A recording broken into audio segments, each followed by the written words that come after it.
Hola, un saludo para todos, esperando en el Señor que todos se encuentren bien de salud, que su familia se encuentre bien. Estas horas pasadas tuvimos el paso de este huracán, aunque no está de paso, ¿no? Está de paso, pero siempre afectó parte de la península de Yucatán. En algunos lugares sí, ha causado muchos destrozos, lamentablemente.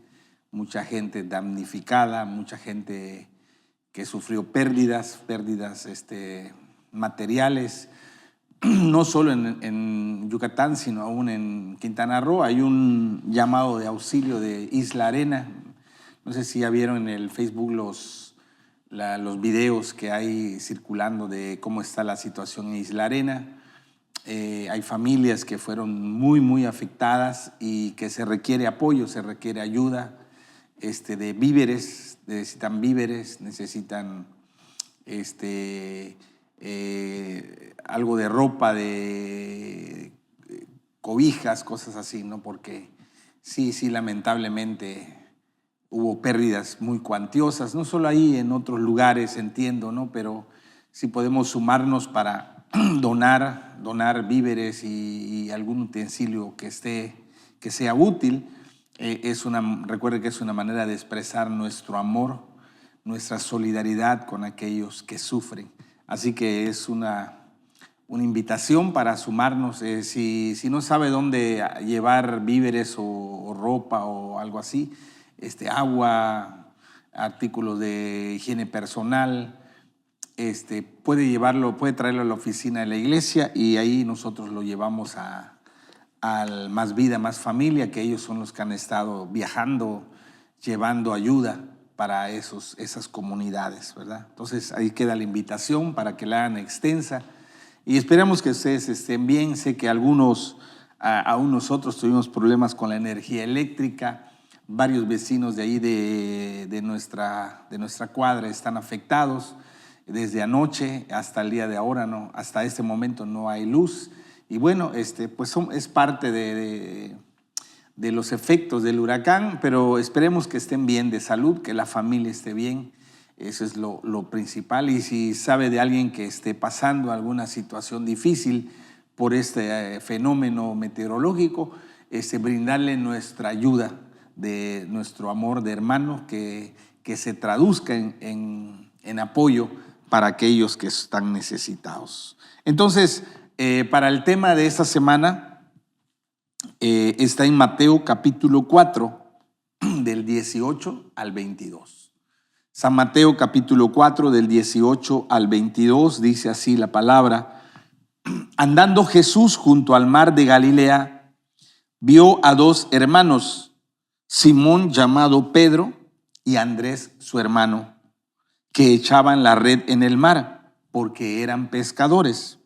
Y les dijo: Venid en pos de mí, y os haré pescadores de hombres. Ellos entonces, dejando al instante las redes, le siguieron.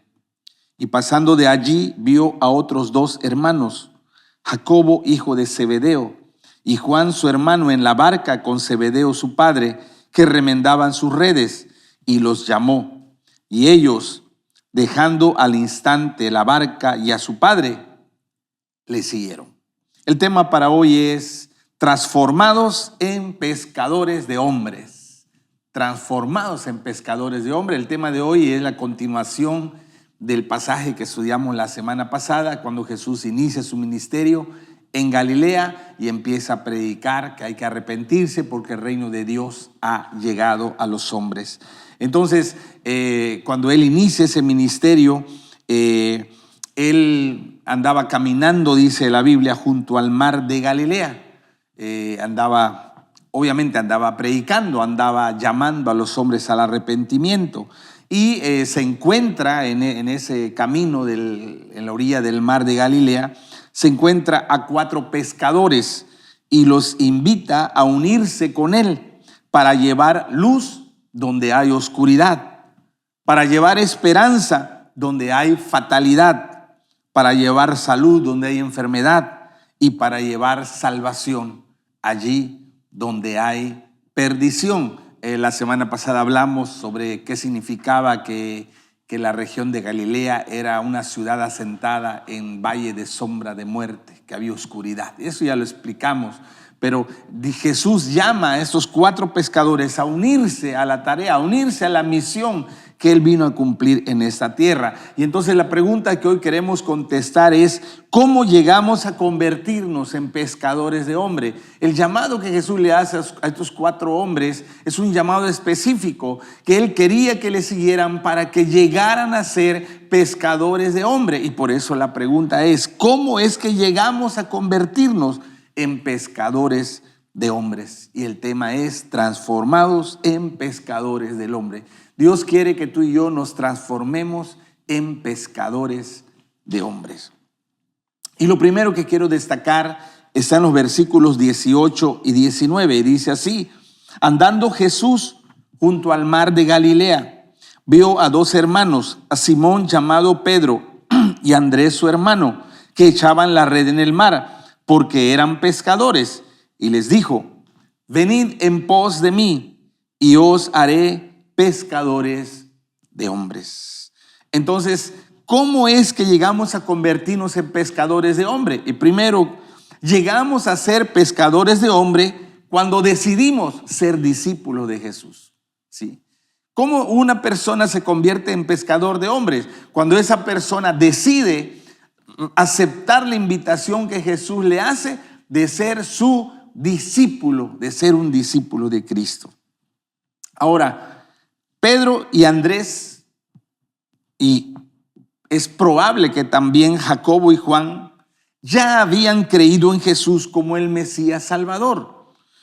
¿Por qué digo esto? Bueno, San Juan capítulo 1, 40 y 42 nos explica que tanto Pedro y Andrés ya conocían a Jesús, ya habían creído en Él, ya lo habían aceptado como el Mesías Salvador prometido por Dios. Dice San Juan 1, 40 y 42 así. Leo la Nueva Traducción Viviente. Andrés, hermano de Simón Pedro, era uno de estos hombres que al oír lo que Juan dijo, siguieron a Jesús. Andrés fue a buscar a su hermano Simón y le dijo: hemos encontrado al Mesías, que significa Cristo. Luego Andrés llevó a Simón para que conociera a Jesús. Jesús miró fijamente a Simón y le dijo: tú eres Simón, hijo de Jonás, hijo de Juan, pero te llamaré Cefas, que significa Pedro. O sea, Andrés y Pedro, y también es probable que Jacobo y Juan ya habían conocido antes a Jesús. De hecho, Andrés había sido seguidor, había sido discípulo de Juan el Bautista. Cuando Juan el Bautista ve a Jesús y dice: Él es el Cordero de Dios que quita el pecado del mundo, él entonces sigue a Jesús. Él cree en Jesús como el Mesías Salvador. Él va con su hermano Pedro, lo lleva delante de Jesús y Pedro conoce a Jesús y también cree, recibe a Jesús como el Mesías Salvador. Entonces, ellos ya habían creído en Jesús. Recuerden que la primera invitación que Jesús le hace a todas las personas es para arrepentirnos y para recibirlo como Salvador. Ese es el mensaje que él predecía: arrepiéntanse porque el reino de los cielos ya llegó. Entonces, para poder, la primera invitación que Jesús nos hace es a la salvación. Cuando una persona se arrepiente, se da cuenta que está en mal camino, que su vida está yendo en la dirección equivocada, cuando se vuelve a Dios, cuando cree en Jesús, acepta a Jesús como su Salvador, en ese momento la persona nace de nuevo y entra a ser parte del reino de Dios. San Juan 1, 12 y 13 en la Nueva Traducción Viviente dice así. San Juan 1, 12 y 13 dice: pero a todos los que creyeron en Él y lo recibieron, les dio el derecho de llegar a ser hijos de Dios. Ellos nacen de nuevo, no mediante un nacimiento físico como resultado de la pasión o de la iniciativa humana, sino por medio de un nacimiento que proviene de Dios. Entonces, la primera invitación que todos nosotros recibimos de parte de Jesús es arrepentirnos y a creer en Él, a depositar nuestra fe en Él como nuestro Señor y Salvador. Cuando uno recibe a Jesús, ya somos hijos de Dios. Entonces, ellos ya habían creído en Jesús. Ellos ya habían aceptado a Jesús como el Mesías, ¿sí? Ellos ya eran hijos de Dios, eran parte del reino de Dios. Y ahora estaban listos para recibir el segundo llamado de parte de Dios. Recuerda, el primer llamado es a la salvación. Pero una vez que tú y yo nos arrepentimos y creemos en Jesús como Señor y Salvador, entonces estamos listos para que Él haga el segundo llamado que tiene para nuestra vida. Y el segundo llamado de Jesús para sus hijos es a seguirlo. Sígueme. Dios quiere contar con nosotros en su plan para llevar la salvación a todo el mundo. El anhelo de Dios es que todos escuchen el evangelio. El anhelo de Dios es que nadie se pierda, que todos vengan al arrepentimiento. Y ya hemos aprendido que para que alguien se arrepienta necesita oír, necesita escuchar el evangelio. Alguien tiene que ir a predicar, y Dios cuenta contigo y conmigo, cuenta con todos los que le han recibido como Salvador para que respondan al segundo llamado, que es hacer sus discípulos. Mateo 28, 18 al 20, dice así la Nueva Traducción Viviente: Jesús se acercó y le dijo a sus discípulos: se me ha dado toda autoridad en el cielo y en la tierra. Por lo tanto, vayan y hagan discípulos de todas las naciones, bautizándolos en el nombre del Padre y del Hijo y del Espíritu Santo. Enseñen a los nuevos discípulos a obedecer todos los mandatos que les he dado. Y tengan por seguro esto, que estoy con ustedes siempre hasta el fin de los tiempos, hasta el fin del mundo, dice la Reina Valera 60. Entonces, Dios cuenta con nosotros, los que hemos creído en Él, para ir a llevar el evangelio, para ir a predicar las buenas nuevas de la salvación. Eso es el llamado a ser discípulos. Recuerda, el primer llamado es para que tú y yo podamos recibirlo como Salvador, nacer de nuevo y entrar al reino de Dios. El segundo llamado, ahora que somos sus hijos, es a ser sus discípulos. Un discípulo es uno que camina con Cristo.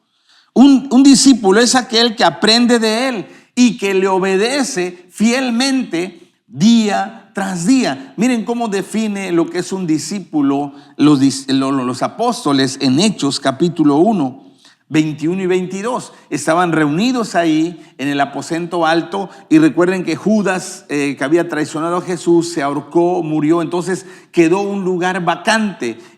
Ya no eran 12, sino eran 11 discípulos que estaban ahí. Había más, había 120 entre hombres y mujeres, pero los 12 principales, bueno, de los 12 quedaban 11 principales, y ellos ahí dicen que necesitan escoger a otro discípulo. Y vean los requisitos que se necesitaba para ser considerado discípulo.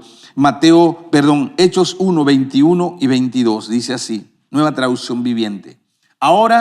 Entonces ahora tenemos que elegir a alguien que tome el lugar de Judas entre los hermanos que estaban con nosotros todo el tiempo mientras viajábamos con Jesús, desde el día en que Juan lo bautizó hasta el día en que fue tomado de entre nosotros. El que salga elegido se unirá a nosotros como testigo de la resurrección de Cristo. Cuando iban a elegir al discípulo número 12, dijeron: el requisito es que esa persona haya seguido a Jesús desde que fue bautizado por Juan hasta el día que él subió al cielo después de resucitar, ¿no? Entonces, un discípulo es aquel que sigue a Jesús, que camina con Jesús día tras día. Un discípulo es aquel que es fiel, que es obediente a Jesús cada día de su vida. Esa es la marca de un verdadero discípulo. Hay una diferencia entre ser de la multitud de seguidores y de ser un discípulo de Jesús. Por ejemplo, en Lucas 14, 25 al 27 dice así la palabra, en la Nueva Traducción Viviente, dice: una gran multitud seguía a Jesús. O sea, mucha gente seguía a Jesús, iba detrás de Jesús, caminaba al lado de Jesús. Dice, él se dio vuelta y les dijo a toda la multitud que lo seguía: si quieres ser mi discípulo, debes aborrecer a los demás, a tu padre y madre, esposa e hijos, hermanos y hermanas, sí, hasta tu propia vida. De lo contrario, no puedes ser mi discípulo.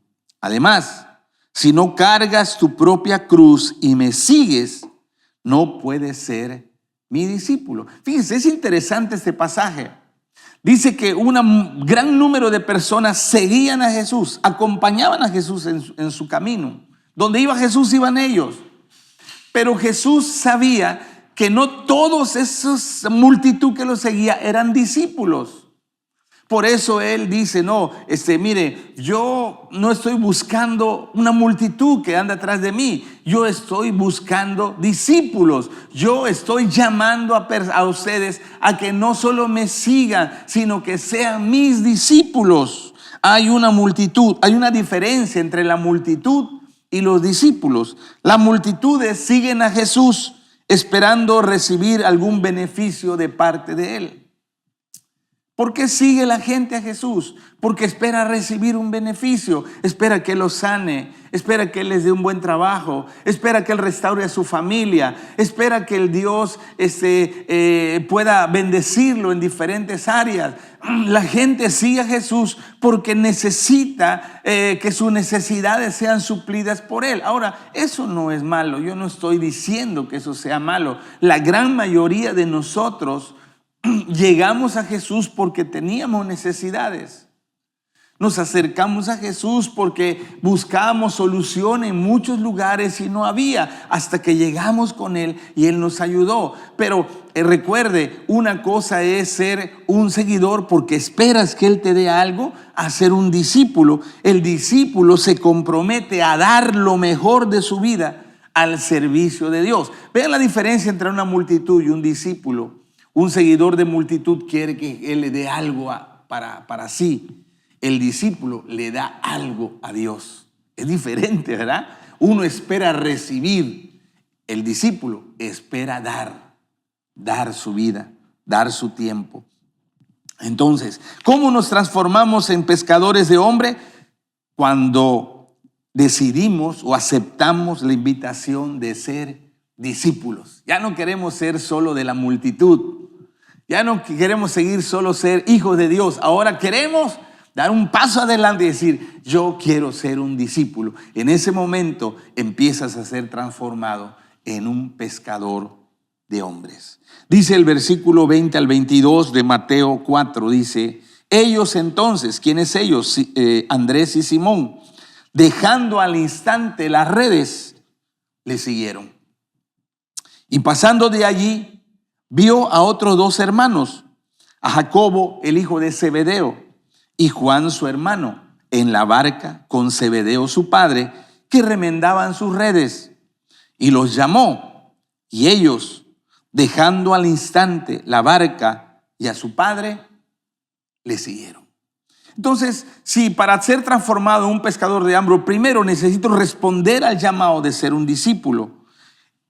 Lo segundo es que un discípulo, aquel que responde al llamado de ser discípulo, es aquel que pone en primer lugar la voluntad de Dios. ¿Quién es un discípulo? Aquel que pone en primer lugar la voluntad de Dios para su vida. Dice en esos versículos que ellos, ¿quiénes ellos? Andrés y Pedro, Jacobo y Juan, dejaron al instante, dejaron sus redes, dejaron la barca, dejaron a su papá para seguir a Jesús. Ellos, estos cuatro hombres, dejaron sus apegos. ¿Qué son apegos? Lo que era importante para su vida. Soltaron sus tesoros terrenales, ¿sí? En Mateo 6:21 nos habla de lo que es nuestro tesoro. Mateo 6:21 dice la Nueva Traducción Viviente, donde esté tu tesoro, allí estará también los deseos de tu corazón. Todos nosotros tenemos tesoros terrenales. Esos tesoros pueden ser personas o pueden ser objetos o bienes materiales. ¿Cómo sabemos que es un tesoro? Porque les dedicamos nuestro tiempo. Los cuidamos, los atendemos, los valoramos, invertimos nuestra vida en ellos. Si tú quieres saber dónde está tu tesoro, solo tienes que hacerte una pregunta: ¿a qué le dedicas tu tiempo? ¿A qué le dedicas tu tiempo? ¿En qué ocupas tu mente?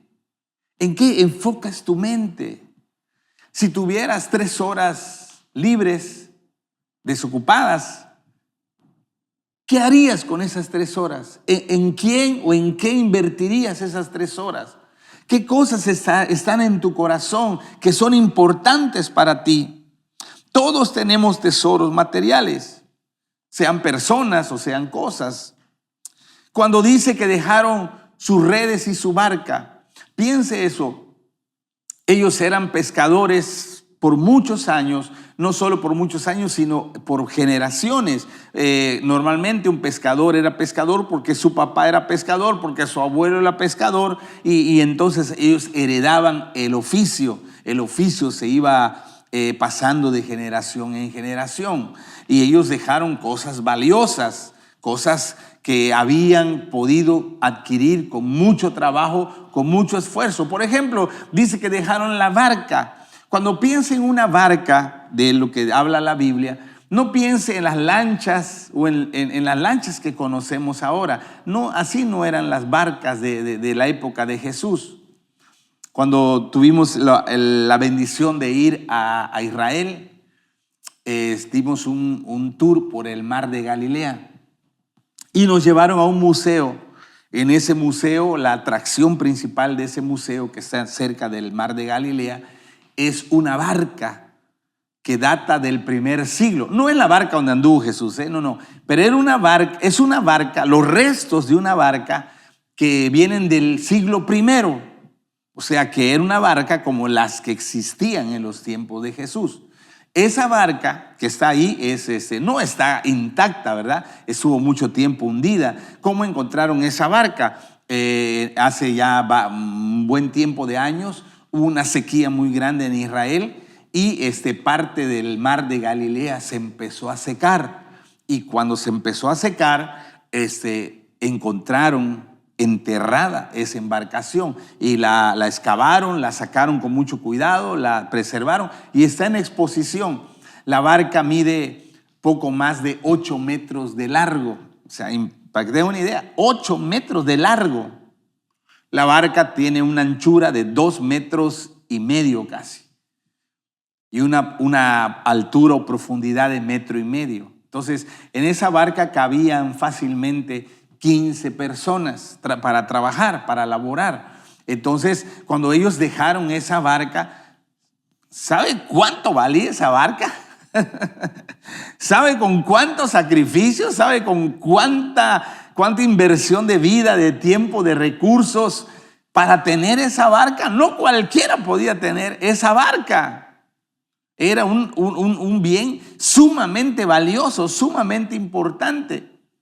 Dejaron sus redes, que eran los instrumentos básicos. La barca y las redes eran fundamental para poder ganarse el sustento diario. Entonces, cuando ellos soltaron las redes y soltaron la barca, estaban dejando cosas que amaban, estaban dejando cosas que valoraban, de hecho cuidaban esas cosas porque estaban remendando las redes, estaban limpiando la barca. O sea, recuerde que algo es tu tesoro cuando tú lo cuidas, cuando tú lo valoras, cuando tú lo aprecias, cuando tú le dedicas tiempo, ¿sí? Ese es tu tesoro, ese es tu tesoro. Por ejemplo, si tú dices que tu esposa es tu tesoro, bueno, la pregunta para saber si es tu tesoro: ¿cuánto tiempo a la semana le dedicas a tu esposa para platicar con ella?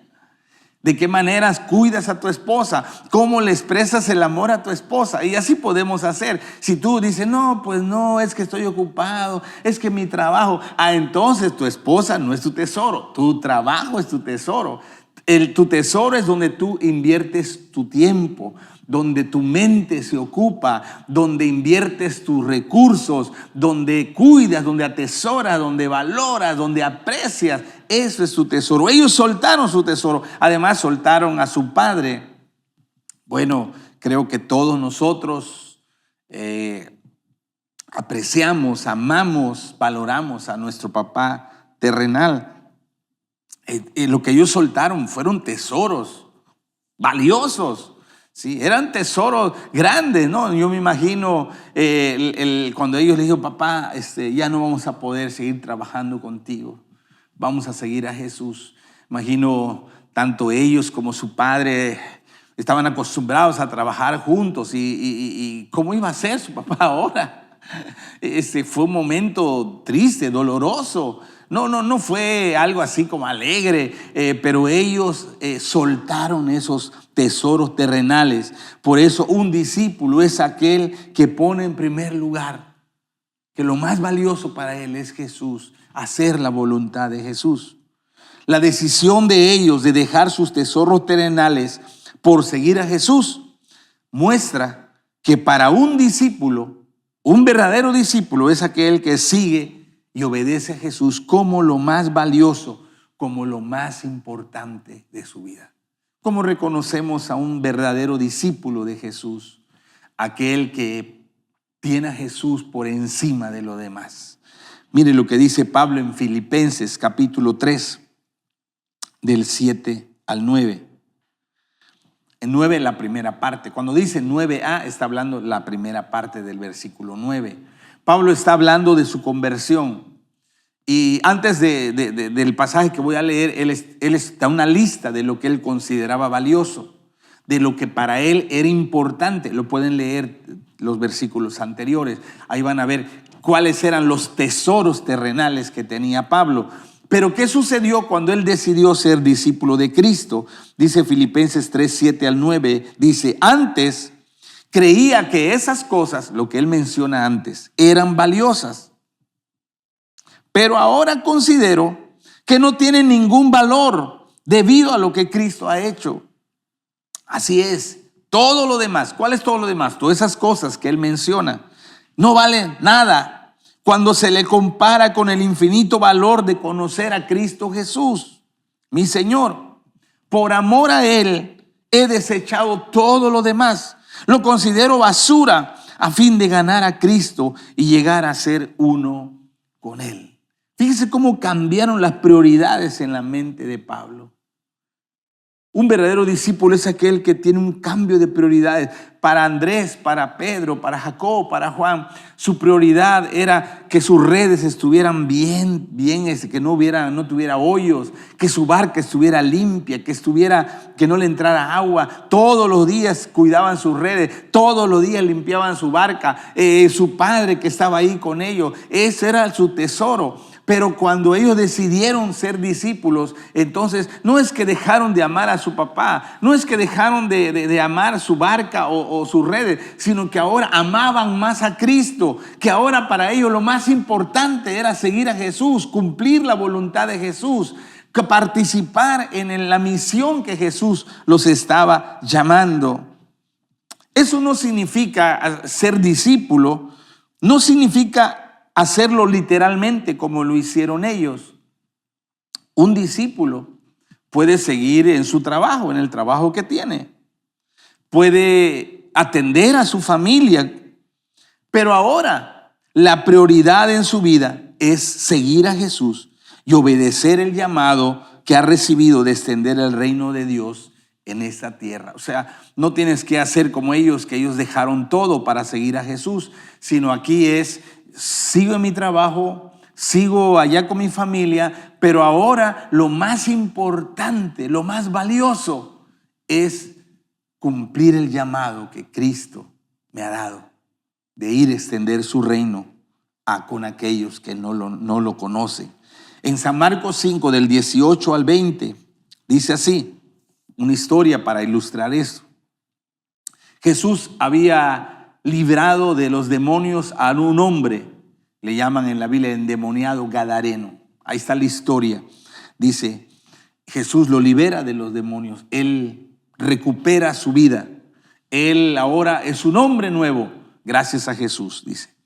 Mientras Jesús entraba en la barca, el hombre que había estado poseído por los demonios le suplicaba que le permitiera acompañarlo.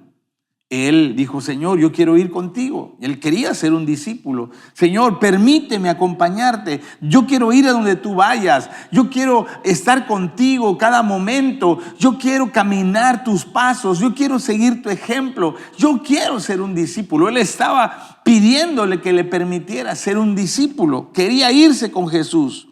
Pero Jesús le dijo, no quiero que vayas conmigo. Ve a tu casa, a tu familia, y diles todo lo que el Señor ha hecho por ti y lo misericordioso que ha sido contigo. Fíjese, en este caso Jesús no le pidió que dejara a su familia, no le pidió que dejara su lugar de donde él había crecido. No, le dice, no quiero que vayas conmigo. Sí vas a ser mi discípulo, pero lo que quiero es que vayas con tu familia. Lo que quiero es que vayas con tus conocidos. Lo que quiero que vayas con todos aquellos que conocieron cómo fue tu vida pasada y que ahora le cuentes y que ahora le digas y que ahora le compartas las maravillas que Dios ha hecho a tu favor. Y dice la Biblia así que el hombre salió a visitar las 10 ciudades de esa región y comenzó a proclamar las grandes cosas que Jesús había hecho con él, y todos quedaban asombrados de lo que les decía. En este caso, a diferencia de Andrés y Pedro, Jacobo y Juan, él no tuvo que dejar a su familia, él no tuvo que salir de su tierra. Jesús le dijo, quédate ahí, pero ahora le dice, quiero que te ocupes en predicarle a todos ellos. Te encargo, te encomiendo que empezando con tu familia, con tus vecinos y con todos los que te conocieron, les anuncies las maravillas que Dios ha hecho contigo. Y él lo hizo. Entonces, cuando hablamos de ser un discípulo, no necesariamente vas a dejar a tu familia, no necesariamente vas a renunciar a tu trabajo, pero sí necesariamente vas a poner en primer lugar, obedecer el llamado que has recibido de llevar el evangelio a aquellos que lo necesitan. Un discípulo no dice, yo quisiera predicar, pero no tengo tiempo. Esa persona que dice eso no es un discípulo, no es un discípulo. Sí me gustaría, líder, fíjate que lo he pensado, pero estoy muy ocupado, la verdad, tengo muchas cosas, tengo mucho pendiente. O sea, un discípulo no dice eso. Para un discípulo, cumplir el llamado, el propósito de Dios es más importante que lo demás. Un discípulo no te dice, es que estoy muy cansado,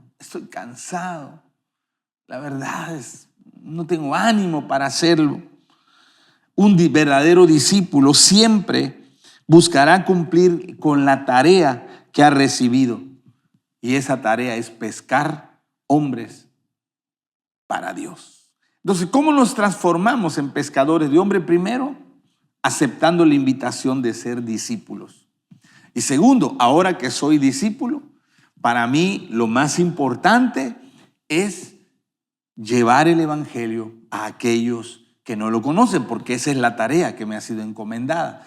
Eso es muy importante para mí. Sí, voy a seguir trabajando, sí, voy a seguir atendiendo a mi familia, pero ahora lo más importante es llevar el evangelio del reino a aquellos que no lo conocen, porque esa es la misión que he recibido de parte de Jesús. Eso es como uno se transforma en un pescador de hombres.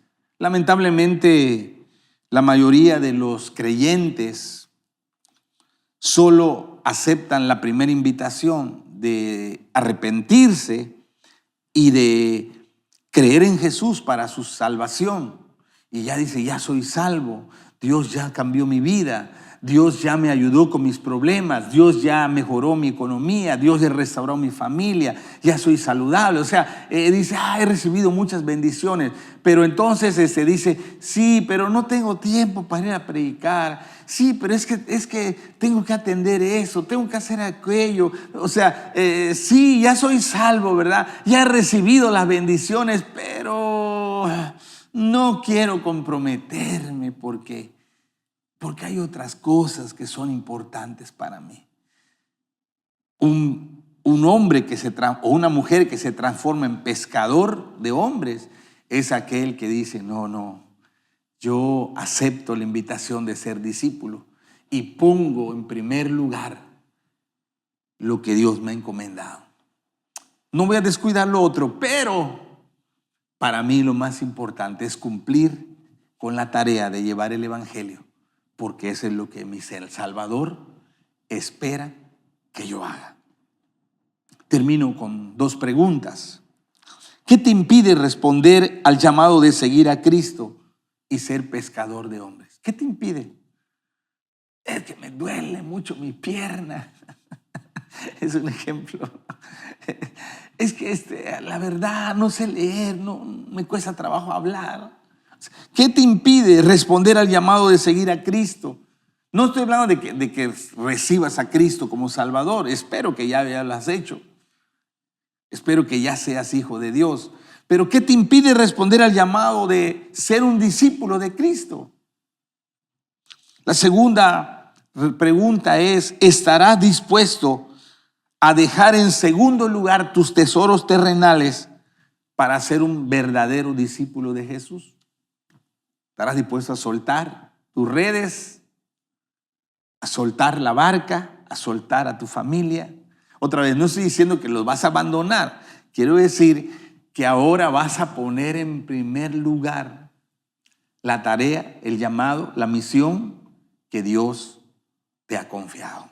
¿Estarás dispuesto? Jesús, como lo hizo en el pasado, sigue llamando hoy a hombres y a mujeres para seguirle y ser pescadores de hombres. ¿Cómo responderemos a su invitación? Estos 4 hombres no dudaron. Inmediatamente. Quiero ser un discípulo. Te pongo a ti en primer lugar. ¿Cómo responderás tú? ¿Cómo responderé yo a la invitación de Jesús? Oremos. Padre, gracias por tu palabra. Tu palabra nos confronta nuestro corazón. Porque muchas veces los tesoros terrenales estamos agarrados, estamos aferrados a ellos. Y decimos que no tenemos tiempo para responder a la invitación de ser pescadores de hombres. Pero hoy la enseñanza de hoy nos confronta. ¿Queremos ser solo un seguidor de la multitud? ¿O queremos ser discípulos? ¿Qué queremos ser? Te pido en el nombre de Jesús, Señor, que nos hables a cada uno de nosotros. Que estemos dispuestos, como aquellos 4 hombres, a soltar aquello que le hemos dado prioridad y responder al llamado del discipulado y responder a la misión de ser pescadores de hombres. Ayúdanos, Señor. Necesitamos que tu Espíritu Santo traiga la convicción en nuestro corazón para poder decir, heme aquí, Señor, estoy listo, Señor, envíame a mí. En el nombre de Jesús. Amén. Amén. Muy bien, entonces que el Espíritu Santo nos hable a cada uno de nosotros. ¿Cómo responderemos? ¿Seremos pescadores de hombres? Muy bien, los anuncios que tenemos, recuerde lo que dije al principio, hay un llamado, una invitación a apoyar comunidades como Isla Arena, donde hay muchas familias afectadas.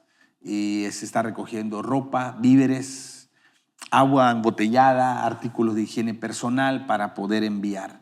Y si usted sabe dónde, puede ir a la Cruz Roja quizá a donar, o lo puede traer a la oficina de la iglesia y nosotros lo hacemos llegar a Más Vida, Más Familia. Ellos están viajando para llevar ayuda a esos lugares. Entonces es la invitación para ser de bendición para aquellos que sufrieron estragos por el huracán.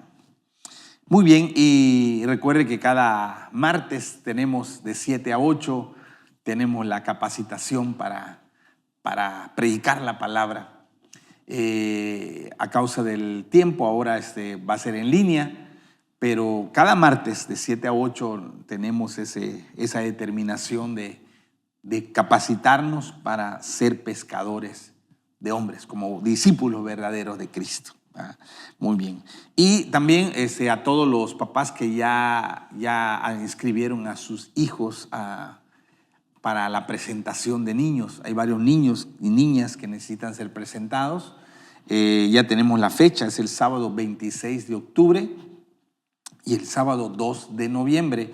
Le van a llamar de la oficina para decirle la fecha y la hora en que deben de estar en la iglesia para la presentación de su hijo o de su hija. Es una ceremonia muy importante, la verdad, muy, muy importante, y para que se preparen con anticipación, para que estén listos para traer a sus niños delante de Dios, para que sean bendecidos por Él. Muy bien, así que esos son los anuncios que tenemos. Le damos un saludo. Cuídense mucho. Bendiciones.